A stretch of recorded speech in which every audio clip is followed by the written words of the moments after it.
Welcome everybody to Dead Talk Live, and today we have with us producer, writer, director Brett Simmons. Brett, how you doing?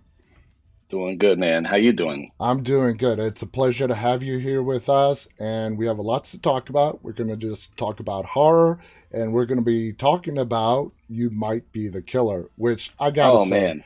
I love that movie. I Oh, really love thank that you. movie, and that means a lot because for me as a horror fan, there's only a select few horror comedies that I really enjoy. You know, you got Sure. your Shaun of the Deads and like Love it. Return of the Living Dead, going back to the 80s.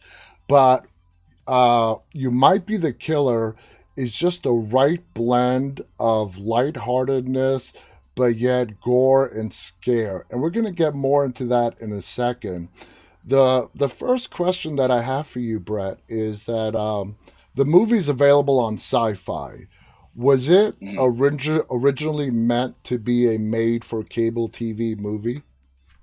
So it's funny the movie came about because originally Sci-Fi wanted it, but what was cool is I have a prior relationship with Sci-Fi. I did a few movies when they had their network Chiller, Uh huh. and I did two movies for them on Chiller, and the co-writer on You Might Be the Killer, Tom Vitale, he has a deep rooted relationship with them. So it was like Sci-Fi was the reason we got a green light, but Sci-Fi was also really cool about, hey, like whatever happens, let's just figure it out as we go. We Yeah. just know at some point we're going to want to play this movie, which is funny because the first movie, my first feature film, was a horror movie called Husk, Mm-hmm.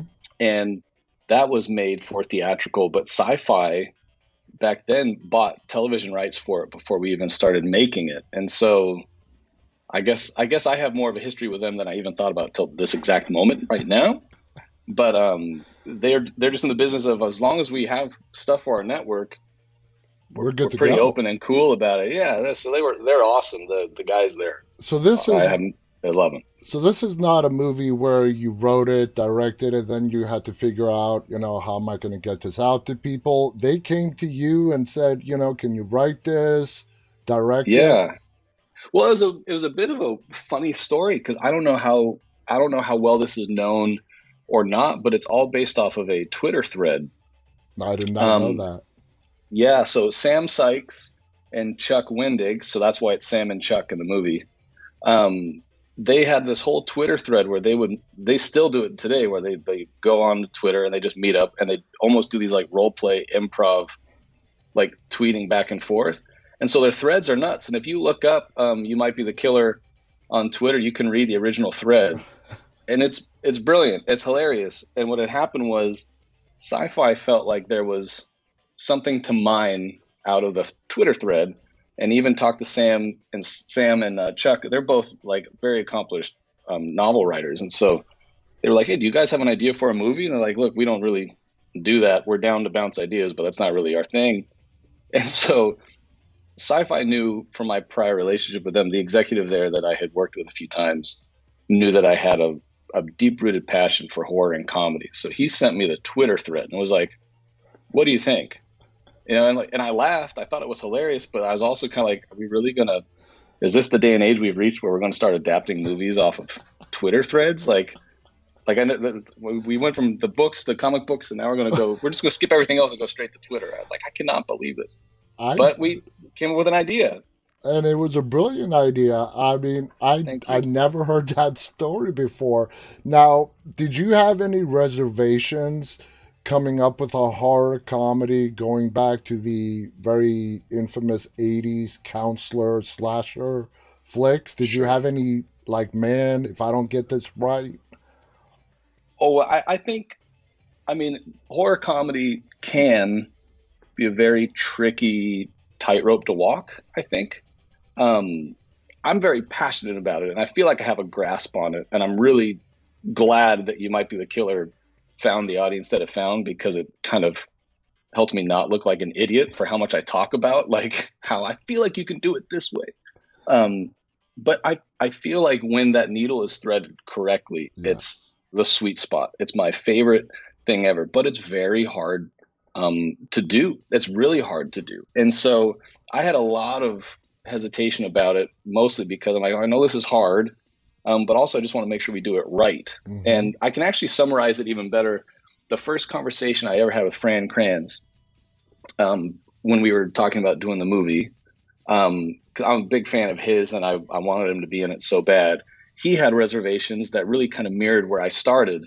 And then I was able to talk him into it the same way that I talked myself into it, which is, I said, look, Fran, I was like, the only way that this movie is going to work is if it's, it just has to be real. Like, this can't be an SNL sketch, even though as a sketch, it would be funny, but this has to also be real. Not and satire. The way that it's real. Yeah, it's not satire. And the way that it's going to separate itself from satire is that the stakes need to be absolutely real. You know, I was like, the counselors are dying. They're dying in bloody ways, and you don't know why. And then you find out you're responsible for it. And the stakes, the emotional stakes are real, which is why kind of in the third act of the movie, a lot of the comedy starts to kind of take a little bit of a back seat because, you know, the drama is real drama, you know? And so that was kind of the big thing for me was figuring that out in the writing process with Tom when we were working on it. It was like, this can't be a scary movie. This isn't a spoof. This isn't satire. This isn't just one long joke.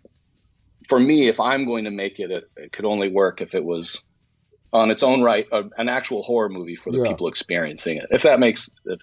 That makes perfect sense, because after I watched the movie, I'm like, you know what? Comedy horror is not exactly the right category for this. And for me, the category that I place it in, lighthearted horror, if that makes any sense. You know what I mean? Makes perfect sense. And it's actually, I really appreciate that you say that too, because everything that I've written a movie, I've written some stuff since that, you know, getting ready to get off the ground that's a similar tone. And that's how I always refer to it with people, because obviously I don't have a movie to show them. I'm trying to convince people to make my movie, right? Yeah. And like, guys, it isn't horror comedy per se. It's lighthearted horror. Or one of them is, I call it horror with heart.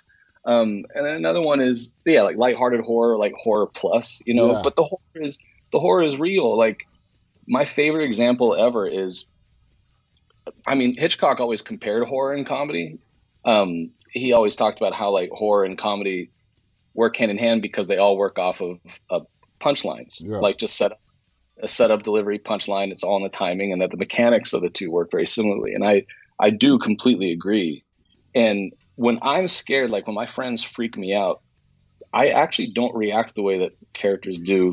We always see characters in movies like, oh my God, the horror of it. If I walk into the house and if Michael Myers steps out of the door, I'm going to be like, oh, like I'm going to freak out, right? And like, I go to Halloween Horror Nights up at Universal Studios and stuff, you know, and I'm convinced the only reason I get invited is because my friends just like to laugh at my reaction. But my horror is real. You know what I mean? I'm not trying to crack anybody up. I'm freaking out. It just happens to be hilarious for anyone watching.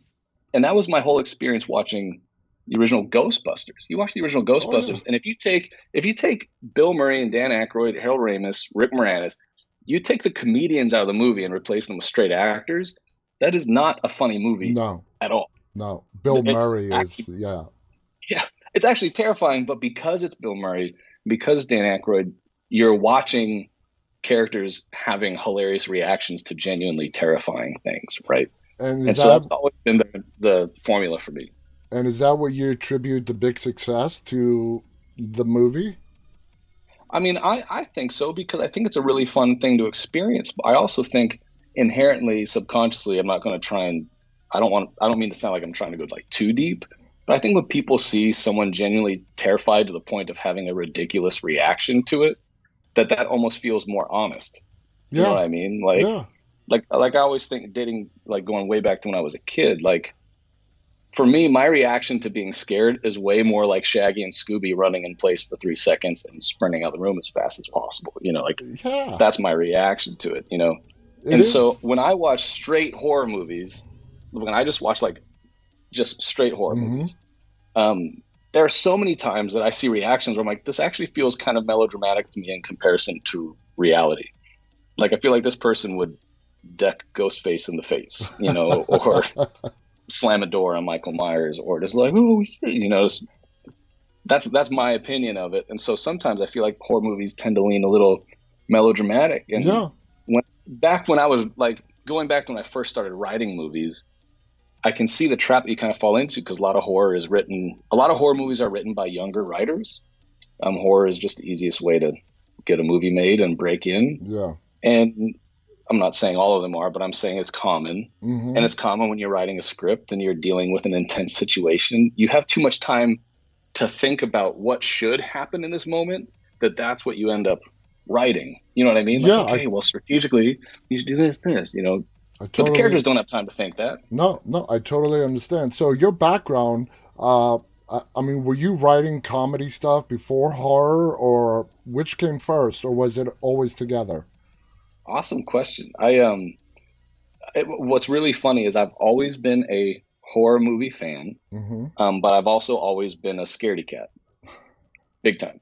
I mean, I'm not even afraid to say it. I have a photographic memory, and my imagination is my worst enemy sometimes. And so horror movies tend to wreak a lot of havoc on me. It's not that uncommon. A lot of people writing, acting, directing horror is their way of facing their fears.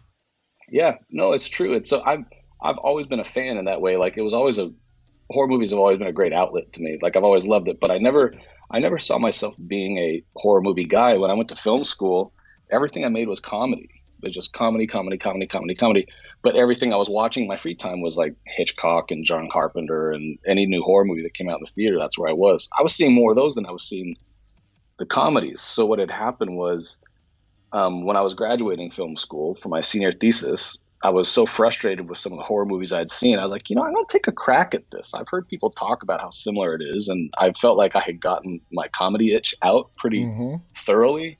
And so I was like, I want to make a horror movie. And it was a short film version of what became my feature film, Husk. It's a short film called Husk. Yeah. And it ended up going to Sundance. Like it went to Sundance. It was the first, I went to Chattanooga University. It was the first Chattanooga University movie to ever make it into Sundance. And that was nuts. And I found all my success post film school came from the little horror movie that I made. And then it became my first feature. So it's almost like horror found me, and I think it was just kind of always there. I just never knew it. And you blended your comedy background with your newfound love, I should say, for horror. And it was a perfect recipe. Now, besides the references in the movie, and I love the references to all the horror classics out there. When you were writing this, what did you draw for inspiration? Well, I mean, I'm a big fan of any campground slasher movie is high on my list. I mean, I love Friday the 13th. I've watched all of those relentlessly, and like Basket Case, and like I love the genre, specifically in the campground. But for me, the thread that Sam and Chuck had was based on a campground, so I didn't really have to choose it. But when it came to trying to adapt it, like Tom and I were, when we were adapting and kind of thinking through, like, okay, what the heck would the story be? In my mind, I was like, in the 80s when these movies were written, these stories were relatively new, and the movie industry was in a very different place. Whereas now with online and streaming and social media, I was like, everyone is so savvy. If a camper goes to camp and someone dies and they aren't thinking about Friday the 13th, that's actually more of a stretch than thinking about it. You know what I mean? I was like, if I was at a camp and no one was talking about Jason once, I'd be like, okay, this is weird. Like, there isn't a world where we aren't aware of these movies anymore, And I think people really have tried to avoid that for a long time. And so when we did this, that was one of my first contributions to it was, this movie has to acknowledge these movies because anybody in this situation would, not even to be funny. Like, it doesn't even need to be referenced as a joke, just simply as an awareness of it, because it's impossible to think that someone wouldn't be aware of it. People haven't even seen the movies would go to a camp and at least be aware in the zeitgeist of pop culture, like, that this exists. You know? That was kind of my thinking on that. Absolutely. Now, what a huge factor to the success of this movie is Fran and Allison. Okay. They're awesome. Dynamic. And just in the beginning of the movie, he's running from a killer and the whole sequence of him trying to use his phone and just wipe the blood off his face so he can unlock it. And Allison was amazing. Did you know you wanted Allison for this and Fran? I know you mentioned earlier that you sort of had to talk Fran into playing the role. How about Allison? Yeah. Well, Allison didn't have to talk her into it either. She was game because the script just kind of like Fran wanted to do it. He just wanted to make sure that I wasn't like some jokey director. It was like, he just wanted to make sure I was on the same page as him, right? Yeah. Whereas Allison, same. She just, when she read the script, she just got it. She was like, yeah, I get it. I get their relationship. I get why they're talking. I get the tone in which they're talking, you know? And I didn't know. So I'm big fans of both of them. But what had happened was, and this is part of the bigger story of just the whole process of making You Might Be the Killer in general, was that it went from Twitter thread to script to production to post-production to premiering at Fantastic Fest in less than 5 months. It was really that fast. Is unheard of. It was very, very fast. Because this was that the green light we had gotten for sci-fi was at that point kind of based on the condition of, we just need something to play in the fall. We need something to play during Halloween time, you know? And so the clock was ticking real fast, but that's what released the money and flipped the green light on. So, but all that existed was a Twitter thread. So writing the script was like a fever dream. It was just so fast. And then we were in production. I mean, we were actually doing our rewrites while we were in pre-production on the movie. So there almost wasn't enough time to go like, who should play these roles? It was almost like, we just need to get it written. And then we just all started throwing out ideas, and our casting director started throwing out ideas for, now that we knew who the types were, who could be who. And of course, I'm a big fan of both Allison and Fran, and their names popped up. They went straight towards the top of the list. I love Steve. To the top of the list. I love Steve the Kayak King. Oh man, he's one of my best friends in real life. He's in all my movies, so he's like my Michael Caine. I can't make a movie without him in it. Absolutely. Now, I found myself throughout the whole movie, as these two are talking, Chuck. Well, you explained it, why the character is named Chuck. But I got to ask you this. When you guys were writing the script, now, here's a woman, and her name is Chuck. And I found myself throughout the whole movie trying to figure out what Chuck is short for a woman. I never figured it out. Was that just part of the comedic element to the film? It was. Well, I mean, at the end of the Twitter thread was between Sam and Chuck. So we knew the conversation was Sam and Chuck. And in their Twitter thread, Sam was the one on the campsite just going, hey, like, you know, I think people are like dying. And then Chuck was the more rational expert trying to help him, you know, like, okay, like, do you have a weapon? Do you have this? That's all we had. And so it was more just kind of like, okay, so we know one's at a campsite, but where the heck is Chuck? And obviously if Chuck knows all this stuff, Chuck should be in some kind of pop culture type store or something. Chuck should be working so that Chuck is like trying to juggle work and this conversation. Because otherwise, if Chuck was at home, I feel like there'd be like way more alarm involved with it. You know? So we knew that pretty early on. But we just never, it's like I said, we were writing the script so fast, we just knew that it was a conversation for the length of a movie between one friend named Chuck and one friend named Sam. It wasn't until we finished writing it that we kind of started stepping outside of the box and going, hey, you know what? Like, there's going to be a whole lot of two dudes talking, but Chuck doesn't need to necessarily be a guy. It might actually be really interesting if Chuck isn't. Yeah. And so then the debate came up, should we change the name? And I was like, no, we'll just call her Chuck. So I always thought it was like either like short for like her name was Charlie or her name was Charlene or, you know, something like that. And then Chuck just kind of became she's like a tomboy. And so she tells everyone to call her Chuck was kind of like my thought about it. But. Okay, awesome. Now, correct me if I'm wrong, but you had a very short cameo. You're one of the customers. Yeah. Yeah. Okay. That was you. Okay. Because I saw the me. movie. Yeah. Okay. I knew that was you. Good eye. What you just wanted to do a little? Do you do that a lot in your films? Do a little cameo? Okay. I'll say this first. I think I'm all for director cameos. I do think they can be a little bit of a cliche, so I'm never actively trying to.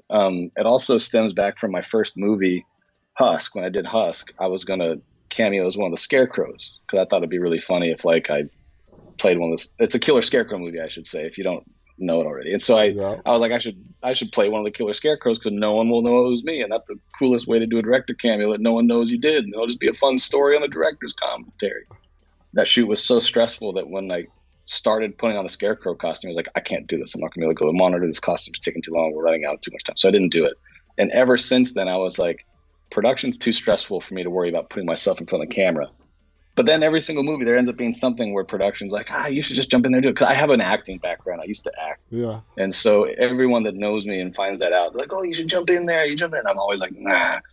But then when I knew Allison was going to be in the movie, the comic store was really hard to find our extras for because it's a low budget movie. We're shooting in the middle of Louisiana. And a lot of the comic store stuff was in the middle of the night because the whole movie takes place at night. Mm-hmm.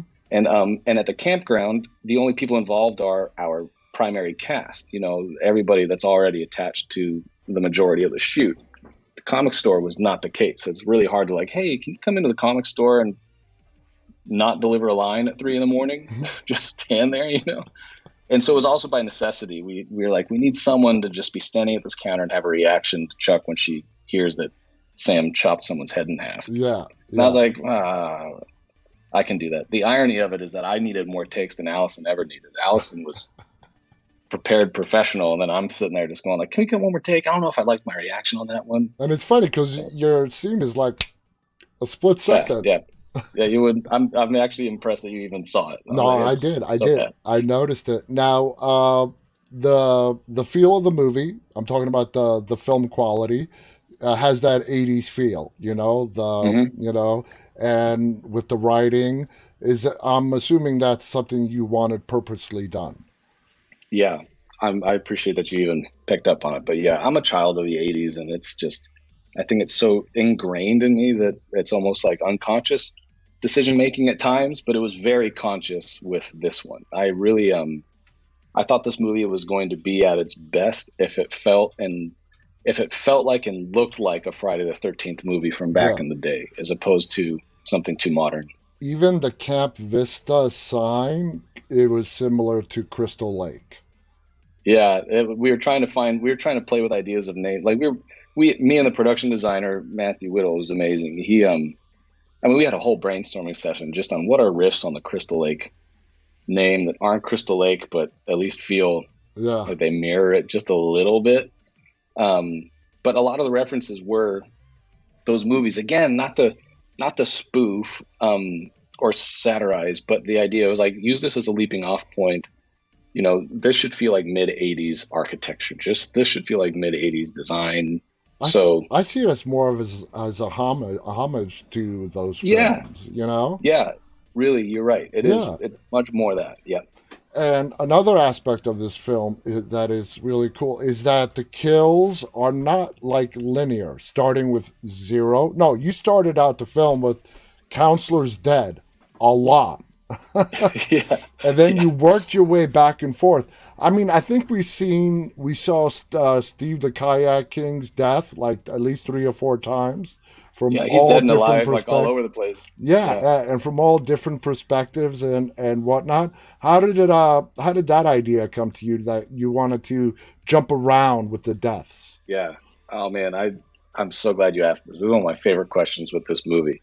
So, because really, this is like the Friday the 13th meets The Mask meets Memento. It's really kind of like how I looked at it in my mind. I was like kind of starting the story at almost the end and going backwards. But because the whole idea was, if The Mask is possessing Sam, we had a lot of debate of when are we going to reveal this? When are we going to reveal he's the killer? And I thought the audience was going to be too smart for us to draw that out longer than the first act of the movie, and that it would be more entertaining to know it sooner and see how he wrestles with it sooner. Almost like a werewolf movie, like someone the kind guy who has to deal with the fact that there's a full moon out. Like, I'm not a monster, and so anyways, but with his conversation with Chuck, and this again comes right back to that Twitter thread. Mm-hmm. The Twitter thread starts with Sam Sykes tweeting Chuck Wendig just going, hey, so I'm at a campsite and I think all the counselors are dead and I'm not really sure how, but do you have any tips of like what I can? It's a lot like we lifted most of their verbatim conversation for like the first chunk of the movie. I mean, we added our flourishes and Fran and Allison added their improvisations, but for the most part, a lot of that dialogue is pretty straight up from what they wrote. So their Twitter thread started with kind of a little bit of a retroactive, tell me what happened, and Sam's amnesia about some of the events, or fogginess about some of the events, was key to withholding the mystery by starting at the end. So we knew it was going to be nonlinear. Just because the Twitter thread was, I think at one point there was a idea to play with making it a straight ahead linear story, but it just wasn't the same. We've all seen, my argument was, not that it really matters, but my whole argument was that we've all seen these movies essentially. Like, You Might Be the Killer should be a horror movie we've all already seen, right? Like, it should feel like we know this movie. We just don't know what it's like when this is how it's playing out and Sam is the one dealing with it, you know? But we all know this movie. And so why start from the beginning? We've already seen that 1,000 times. So that's what would make this one interesting, is starting at the end. But then what happened was, all the first drafts of the script, the nonlinear gets really hard to follow, right? Like, you're kind of trying to track it in your mind, and especially when you don't have the visual of a movie yet and you just have the text on a page, it was really, really tricky for everybody to grasp. And so we were like, okay, what we need to do is we need to start, maybe we add some titles with a clock, was one of the suggestions that Tom and I got, like 7 p.m., 4 p.m., midnight. But what I was arguing was, I was like, the thing is that the clock is, I don't even read the clock when I'm watching movies. Like, I just don't, those are details that I miss. 12 o'clock doesn't mean anything to me yet, so it's not always necessarily a fact that I would retain, you know? Yeah. But what's really funny about horror movies, and again, it's the body going count. off of, it's the body count. The body count is the clock that you gauge the timing of these movies by, right? There's always an opening kill. We all know this, right? And we all know the biggest massacres are going to be happening later in the movie. Yeah. But we know where we are in the movie. Every time a movie's on TV, right? I know where we're at in the movie based on who's alive and who's not. And so that was kind of my pitch to everybody. It was like, guys, the body count should be the clock. Like, if we start every flashback with a tally of who's dead and who's not, the audience is going to get it. And they totally, I mean, I think as soon as we did that in the script, everyone was like, this is hilarious, but also so helpful. Yeah. And then the debate was, well, how are you going to give it away? You're just going to tell everybody how many people are dead in the beginning? I was like, no, let's just say a lot. A lot. And then it'll all unfold. And that's why Sam's like, yeah, I'm not really, like, counting isn't really my thing right now. But anyway, so the body count was our clock. So let me ask you this. The kills, since there were a lot of them, which is your favorite? The head chop. I love the head chop in half. The split in half. Yeah, that always gets a big reaction in the theater because of how shocking and fast it was. But that's my favorite. It's just a bloody gag. I mean, I also really liked I liked all of them. I just really wanted it to be gory. I was like, because this isn't going to be a legitimate camp slasher if we're not getting buckets of blood everywhere. But the girl getting her head smashed in the refrigerator was another one where I was like, people are going to hate this, but it's going to be awesome. Actually, when she first fell to the ground and the way she was positioned, her neck was like, I sort of expected when he was slamming the door for her head to actually become decapitated and to fly off. I will tell you that idea was definitely tossed around, and it's expensive to do that, and that was the only reason why we didn't. That would have definitely been what I would have rather done, is just popped her head right off. It'd be awesome. Now, watching this, it looks like you stuck to practical effects the whole way through. Is that? Yeah, the whole way through. They're the only. Let's see. No, it was the whole way through. The only thing that we did was, so when Brad gets his arms chopped off, he was standing there with his actual arms, and we had to make marks of where I wanted the arms to be chopped off at. And then we had practical stand-ins that we then photographed to basically digitally graft onto his arms. Oh. And so even though there was CG involved with the kill, it was a CG merger of practical elements. But that was, again, one, budget. It was a low budget movie, so CG wasn't completely like within the realm of reality for us. But also, that's true for most horror movies like this. Most of Yeah. them are low movies. Oh yeah. And the charm of them has always been practical kills. Like I feel like even a bad practical kill feels so much better than a good Yeah. one, CGI. And so I was telling everybody, like, listen, we got to do everything practical. And if the practical falls apart and doesn't work, it's okay because we're working in a movie genre in Yeah. space. That happens all the time in movies that we love. Yeah. Yeah. Absolutely. Now you co-wrote this with Tom. Is most of your writing experience with a co-writer, or is it mostly solo? And I mean, is it 50-50? I mean, I would say it's 50-50. I definitely, the thing is, I really do like collaborating. The way I always phrase it is that I'm definitely a director first before I'm a writer. And so sometimes the director needs to be forcibly removed from the room when I'm writing, and I'm not always so good at removing him myself. And so having a co-writer is great because they kind of help maintain some objectivity. Yeah. And what I mean by that is like if I'm excited about a movie that I'm writing, I can sometimes get hung up on very directory things that are getting in the way of the story. Like, oh, but this scene could be so cool, and I can't see. I almost like get so hung up on how cool the visuals of this could be, or an audience reaction to this, that I sometimes lose grasp on whether it's actually right for the story or not. It's good to have somebody there to check you.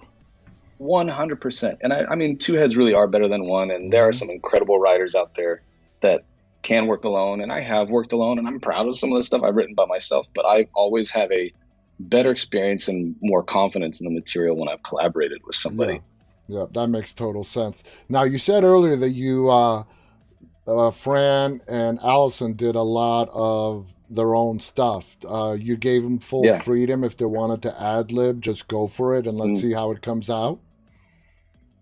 Yeah, and it was, I mean, they're also both very disciplined actors who came in prepared and ready on such an exceptional level that and for our audience to know, Fran is from Cabin in the Woods, and Allison is of course from American Pie. That's their big claim to fame. No, I'm sorry, go on. And she was Willow in Buffy the Vampire Slayer, which is really where I started to see the parallels between her and Chuck. And I know everyone was like, who like, you just trying to copy Joss Whedon? I was like, it's not my fault. He casts great people. I'm just grateful that they're acting in my movie. That's all. No, my style, my directing style, and it's the other reason why I like directing what I've written, is it's also easy for me to be on set knowing what we need and what we have room to play with and maybe make more organic. Because when you're writing, you're doing the best you can to anticipate the actual moment. But then as a director, you're actually facilitating the actual moment. You know, it's like staging a kill on the page is completely different than actually being there in the woods with the killer and the victim staging it. And sometimes the reaction that an actor wants to give is actually more accurate than the one that's written. This isn't everybody's process, but for me, the magic of making movies is that, like I mentioned, I had some acting experience, is just because when I was first pursuing film, the first lessons I ever got in directing were all in theater. I went to a theater school, and they didn't know what to do with a film guy, and so they just threw me in all these theater programs. But what I realized when my film journey really started taking off was how powerful it is that camera can capture lightning in a bottle. You know, it's like what we do doesn't need to be perfectly rehearsed or recreated. Every single time, because if we got it on camera once and it was perfect, it doesn't need to be perfect again. We can explore it a little bit. And so, and they're both so smart, and just knowing the material, knowing the character, I'd almost always do a few takes with them as written and then just go, hey, let's take the reins off on this one and just do your version of this. Like, what is your version of this moment or this scene? And every time they do it, I'm never disappointed. Most of them go into the movie. It's awesome. Now, we as the audience, we got to see the final product where, you know, they're talking to each other on the phone. Now, when they were filming this, how did these two work it out, not actually physically being in a scene together throughout the whole movie, but being together on the phone throughout the whole movie. How did they handle that? Man, that's another great question, man. I mean, it is funny when this is something I'm very proud about with the movie, but you're absolutely right. When you actually think about it, it's kind of an odd thing. Yeah. They have so much chemistry together without ever being on screen, and I feel like that's the biggest compliment I can give to their performance was how they radiated chemistry with each other without ever actually being in a physical space Exactly. together, right? Yeah. And because of the schedule was as such that we had to shoot all of Allison's scenes together at the comic shop, because of just the comic shop was a functional operating comic shop, which yay for them, because I miss comic shops and I'm glad to know that there's some still open. How many days did you have with it? Just one night? Two nights. So we had two 12-hour nights. Okay. And so it was very fast. But I was just very deliberate about what I wanted to do with it. So we were able to do it, but it meant that there was no luxury of there was no room for her to come to a camp and sit behind the camera and actually act with Fran on the set. Fran came to the comic shop to see Allison just because they know each other and say, hey, but again, she didn't actually really need him there to be reading the lines, and he didn't really need her to be. They knew each other already, and they just got the characters so well, so it was kind of a funny thing. A lot of times I'm playing Chuck off camera for Fran, and a lot of times I was also playing Sam for Chuck off camera in the comic shop. But it was kind of something that we just had to trust, when we were filming, I was like, I just gotta trust that everything that they're doing is going to work together in the edit as well as it's feeling like it's going to, and I feel like it did. Think about it. Think how hard it is to be, as an actor, to do a whole film where you're talking on the phone and there's nobody on the other end. Right. It is actually acting. And that's the funniest thing, is the best acting you don't even notice, right? It's it can be such a thankless thing. Film in general, the best production designer builds a set that is so good you don't actually notice it. Exactly. Or the best score that you don't actually really notice. It just moves you. It's just funny. But that's how I feel about their performances. Exactly. I mean, the makeup was great. The practical effect. Who was in charge of the makeup? Oh, there's a makeup team based out of New Orleans, and they were kind of a younger team who had interned with one of the bigger companies out there. Well, they did a great job. Thank you. Yeah, I mean, they are horror hounds, and that was what was so cool, was they were, again, based off of just the time frame and stuff. There were a lot of limitations based on who was available and how long we could have them on set. And I knew I wanted practical effects through the whole movie, which meant we needed someone who could come be there for the whole movie. Yeah. And so they were really into how ambitious I was with some of the gags we wanted to do, but they also were just giant horror movie fans. And so I was like, listen, they get this. That's more than can be said about some people that may have all the tools and all the everything that they need, but they don't really get the genre, and they came in just with all these ideas of how to just really lo-fi practical pull things. Half the time I go, hey guys, I want to stab this guy in the stomach, and then when he has this gator knife, I want him to pull it out, and because it's a serrated gator knife, I want the teeth to pull all the guts out with it when he does that. I don't know how to do that. How do you do that? And they're, oh, well, in this movie they did a gag that's kind of like this. Oh, there's also the next thing you know, they had a diagram. They're just mapping out how we can do it practically on set. And I was just like, that's awesome. Let's go. That's awesome. I mean, it was awesome. It was so much fun.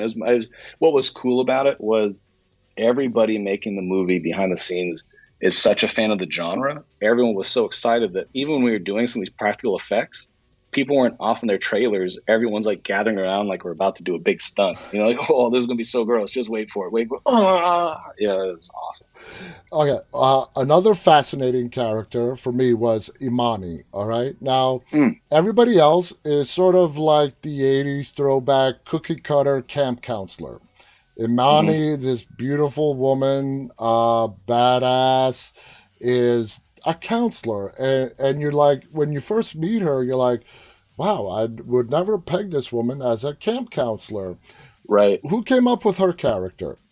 Was she part of the whole Twitter exchange? No, she was not. She was just kind of she was just born out of the first draft of the script, because what we had thought when we were working on it was we knew that the camp counselors, it's just such a funny line to toe with a movie like this, like we've already been discussing, but again, skirting that line of homage and reinvention versus shtick and satire, right?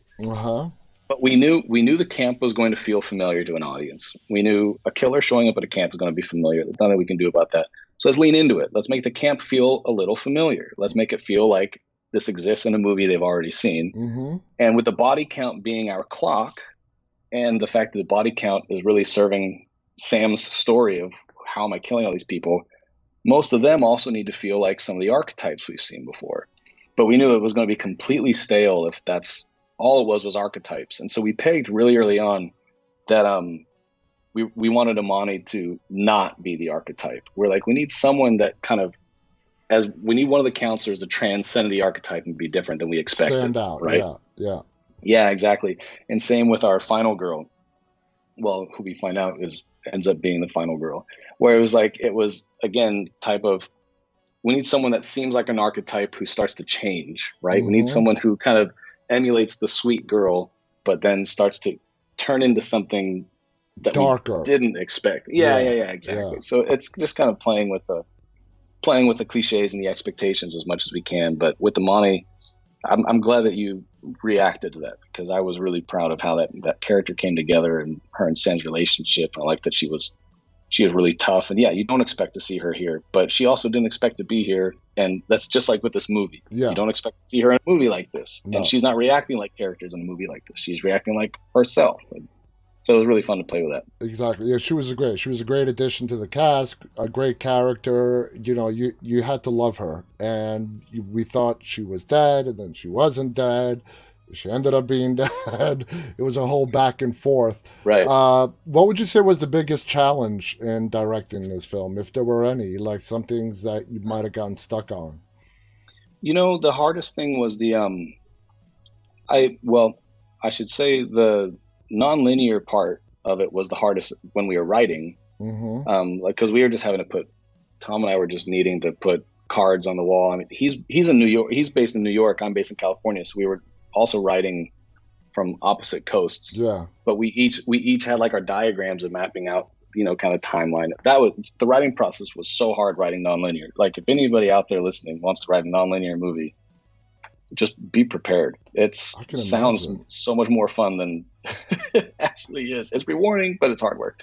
But shooting a movie was actually one of the more fun experiences I've had. The hardest part of it was just that we shot on location. We didn't do anything on a set or on a stage. So we just had crazy elements. I'm deathly afraid of spiders. And when you're filming in an actual Louisiana swamp at an actual campground in the middle of the night, I mean, the spiders were attracted to our lights. And I mean, and the spiders would be like trying to hold my fingers to my face so you can get a reference. But they were you're not the first director who I've interviewed who has directed in Louisiana who said the conditions are harsh. Real harsh, because it's hot. So during the day, it's hot and humid. And then at night, it's also still hot and humid. But then you have just the elements are really brutal. Like the swamps, vegetation, the spiders. And my hat is off to the grips too, because it's even worse for them. They're the ones that having like set up lights in the middle of all this brush and swamp and like muddy earth. And so I would say that being on location was probably the hardest part. But again, it was never like a nightmare. The schedule was tough too, because we didn't have a ton of time to shoot the movie. We shot the whole movie in 15 days, which was the fastest I've ever had to shoot a movie. Wow. But it worked because Fran and Allison were just so prepared, and then I came prepared I didn't mess around with stuff I didn't want to do. And so it worked, but it was a lot of work. It was hard. Now you have almost equal credits in directing and writing. Would you feel comfortable writing something and handing it off to another director? That's a great question. I would be so curious to hear what other writer directors have to say about it. Because for me, if I have an idea for a movie that I think is worth writing, oftentimes I also feel like it's worth directing. And it's really hard to separate the two. Like I said, the writer and director in me don't separate from each other very well.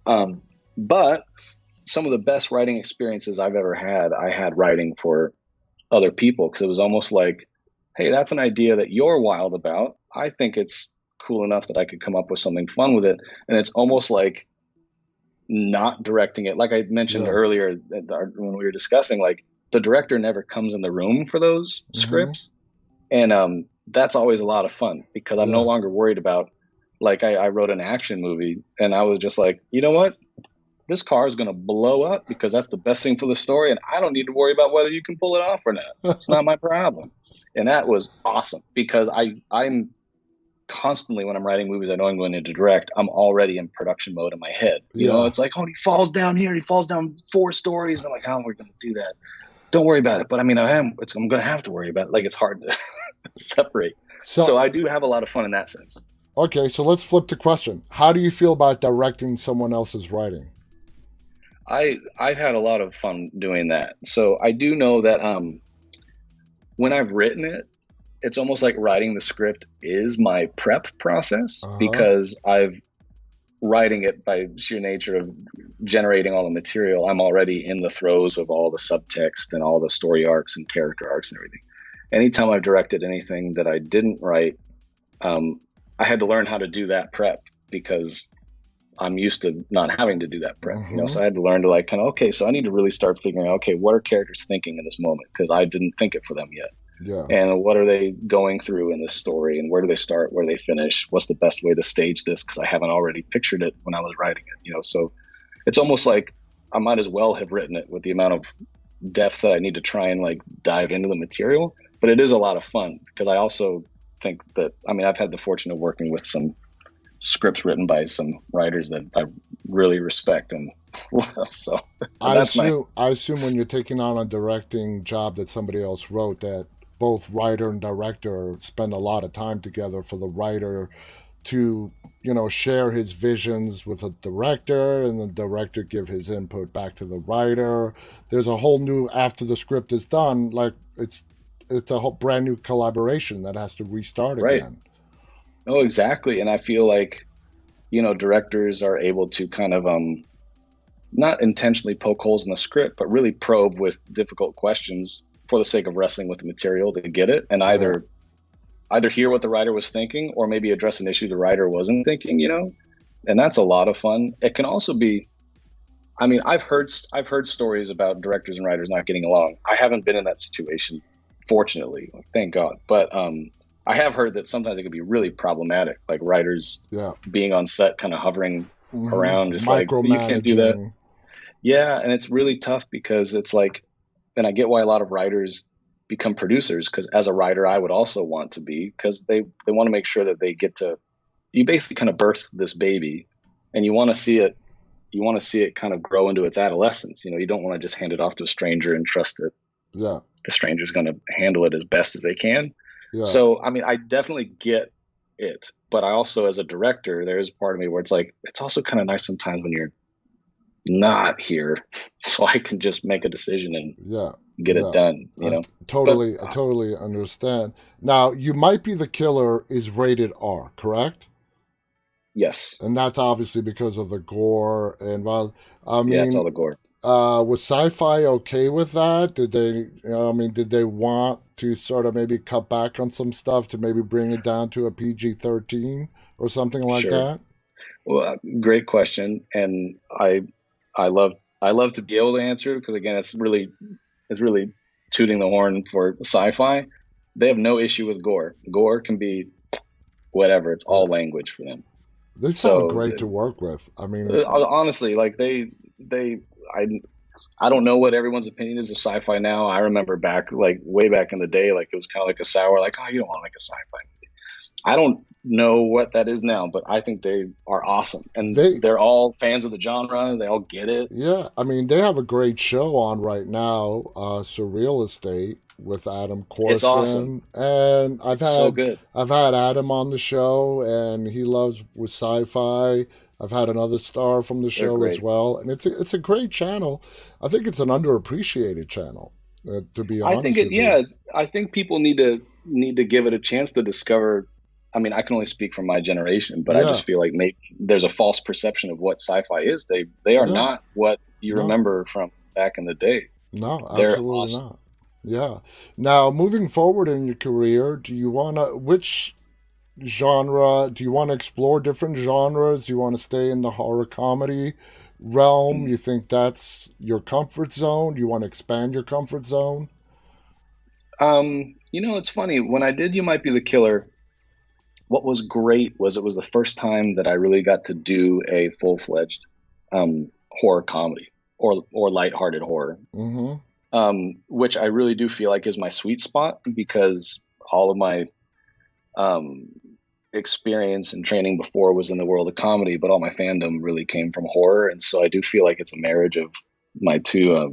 It's just a real nice sweet spot for me. So when You Might Be the Killer was done, and I watched it with an audience for the first time, and they all liked it, and like it just had a great. We had a great premiere, Fantastic Fest. It's one of Oh just the yeah. highlights of my life so far. Was just getting to be with that audience specifically because I know they're like my people, and for everybody to dig it and for the screening to go so well, I was like, man, like this is the first movie where I feel like I finally checked all of my boxes as opposed to You most nailed of my it. boxes. Yeah. Yeah, like I got to do everything I've always wanted to do with, filmmaking and a movie and tone and genre.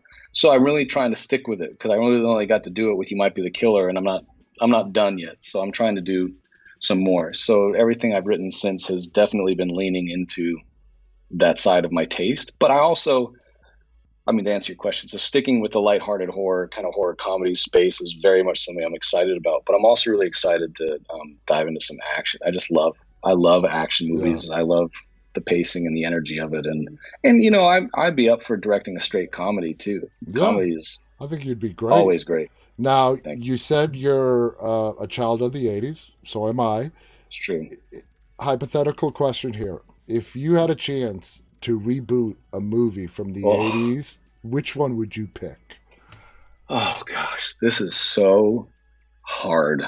I mean, I it's like, It's real hard. Let me think. Um, Hold on. I'm trying to think myself, like which Well, one. I'll say I'm not saying this is my answer. I'm hoping that if I start talking about this, that the actual answer will come to me. But I did have a chance to pitch a remake of Pumpkinhead, and Oh, um, and what was cool was I love Pumpkinhead a lot. And when I was thinking about what I would do, I was like, what do you even do? How do you even touch that? But then when I started thinking about it, I was like, this could be kind of cool, and this could be kind of cool. And I realized, oh, this would actually be there's a yeah, lot of fun to be had with these movies. So I did think about that. It's just so tough it because is. like There's so many. I mean, Sleepaway Camp, awesome. Pumpkinhead, awesome, awesome, awesome. And, what do you think of horror today compared to the horror in the 80s? You think it's progressed? Do you think it's become maybe a little bit one dimensional? You could say it was one dimensional in the 80s with it all Yeah, being slasher. Now it's a lot of mostly paranormal stuff, which I do love very yeah, much. There is yeah. some Me too. slasher movies. I always appreciate like what you did when someone can make a modern day slasher flick, especially in a campground that's so cliched, and yet make it fresh, new, and exciting. Uh, Yeah, thank you. I really appreciate that. I was hoping, but you can't control whether you actually succeed at it or not when you try. But it's funny. I think the time that I mentioned earlier that when I finally did make a horror movie, my short film Husk, it was kind of birthed out of a frustration I had had with the horror movies I was seeing, and that was in the early 2000s, like yeah. between 2000 2005. I wasn't like super stoked. There are a few kind of cool horror movies, but I wasn't overly. I mean, my favorite horror movie I saw from that time period was The Ring, Yeah. um, and I still love The Ring. But I was otherwise really frustrated with the genre. What's crazy is when you think about it, the 80s. What was so exciting about the 80s, and also so charming about all those movies that we love, was that they didn't really know what they had, right? Like they didn't really know the rules, and they And the didn't really know what critics they ripped them could apart. do. Right? No, exactly. I Yeah. mean, Now they're classics. exactly. That's Yeah. the thing is like, well, when they came out, they just weren't understood. But because they weren't understood, they also weren't really restrained. Yeah. And that's the magic of those movies. Whereas then I think you kind of start to roll into the 90s and into the early 2000s. And I feel like what became stale was the awareness of it. And now everything was, everything did feel restrained. It was kind of Hmm. like, to me, the era of make it as scary as you can, but if you can also make it PG-13, that'd be great. You know, it was like, it's Exactly. trying to put as much as they could into a box. Yeah. And I personally think the challenge of that sounds exciting, but I think with a lot of movies that I was seeing, they all just felt restrained. They didn't feel like a genuine form of an expression or story to I me. hear And you. I'm keeping it general. I'm not saying any names of No, no, movies no. I because hear you. I hear you. I'm just being general. And but though what I did think was cool was that the pendulum, which always swings back, really did start to swing back, and horror movies again began to become the expression of an artist and a little bit more out there and a little bit more unrestrained. Like I'm a huge fan of James Wan. I think James Oh, Wan is do you know amazing. today his new movie *Malignant* came out? Malignant came. I'm 100% watching it. I'm hoping to go to a I'm gonna theater. watch it tonight after the show. You know, 'cause it's on HBO Max, right? I Yeah, mean, yeah. I have nothing to HBO do with this movie. Max. I have no reason to plug it except that I just am excited I to know. watch it. Me It's the too. I'm thing. excited to watch it as well. But Anyway, he's a Brett, perfect example. we are out of this hour. Just freaking flew by. We're literally out Holy of cow! time. Yeah, it's been an hour. Dang! It's been an hour, dude. It's Wow! been a blast talking to you. Thanks, man. I always Hey, love same. talking to fans. You know, You Could Be the Serial Killer was brilliant. You Might Be the Thank Serial you. Killer. Sorry, it was brilliant. You did a great job. It was Thank you. funny, lighthearted. I would call it a lighthearted horror as opposed to a comedy horror. That's how I would classify it. Thank you so much for being on our show. We got to Thanks bring for you having back me. on again. I look forward to your future stuff. Thank Thanks, man. you to our audience who tuned in tonight. Stay safe. Have a good weekend. And until next week, on behalf of Brett and myself, stay safe, stay walking. Good night.